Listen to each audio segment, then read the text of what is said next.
Hello, friends. I was wondering if you've ever thought about getting published. Has this been a heart thing for you that you've thought about and you kind of had wanted to see what could happen if you would? Or maybe you're like me and you tried really hard to get published for a long time and sent out lots and lots of things and got lots of rejections back. I always, in the beginning years, I would take my rejections and I would put them I had a hope chest that my parents had gotten me, and you're supposed to put your linens in there and things that you get in preparation for marriage. And so, my grandma had bought me these beautiful towels because she'd hoped that the boy I was dating at the time, it would turn out we'd get married. And they were just these beautiful towels with pink ruffles on them. And so I had those in my hope chest and really nothing else. And so I really had nowhere else to put these rejections as they came into my life. And I was sending them out like crazy. I knew nothing about writing. I knew nothing about publication. I didn't understand how hard it was to do. But, I was determined. I was excited. So I'd send them out. And I started getting these rejections back.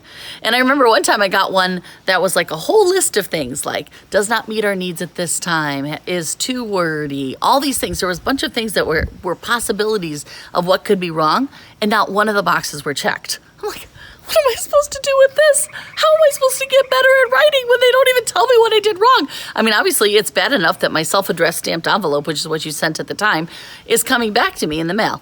So I started stuffing these rejections in the bottom of my hope chest. I started calling it my hopeless chest in my mind whenever I would stuff more rejections in there. And so over time, I slowly started to learn the map to publication. And over time, I started getting published in many magazines, Focus on the Family. I was actually a magazine editor and did that for many, many years. And I wrote a lot of different articles for many, many different devotionals, self-help type articles, all kinds of things. And I started getting acceptances. In fact, from the very same editors that had rejected me when I was younger, I started finally getting acceptances. And I think it's because I started coming up with a method, a way for those things to turn from rejection to actual publication. And so I have this really cool map. I'm just going to go over it briefly now, but I have a free resource here. If you want to click on it and download that and print it out, I think it will really help you as a writer. And I thought it's easier just to kind of look at it and have it. But the first thing is the illustration. It's important that you start with a really compelling illustration. A lot of editors call this the hook. It can be just a single sentence. It can be a question. It can be all kinds of things. It can be just think about being creative. Work hard at that illustration. Don't just put up anything. Put something exciting.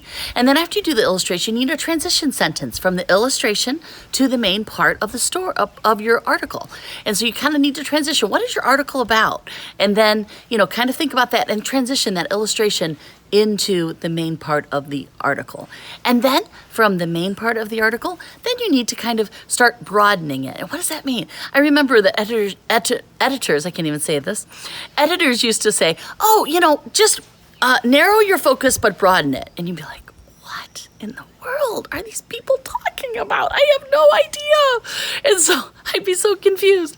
And so, no, what they mean is you don't want this article to be just about you and your experiences. You've got to broaden it. You've got to think of other people that would be interested in your article. If you're a working mom of young children, then make sure you're writing also to working moms maybe of older children, or write to the stay-at-home mom too, and make sure that your article has a broader focus. You don't want it to be just about you and your experiences, though that's important, but you need to have other experiences in there. And this is where you include facts and research and things like that you have to support your main point of your article. And then as you get towards the end of the article, you want to make sure that you start to invite the reader to make some type of decision. Now, this doesn't have to be like a huge decision, like you're not asking them to come forward and lay their life on the altar and like never go to full-time missionary service. So that would be good if you did that.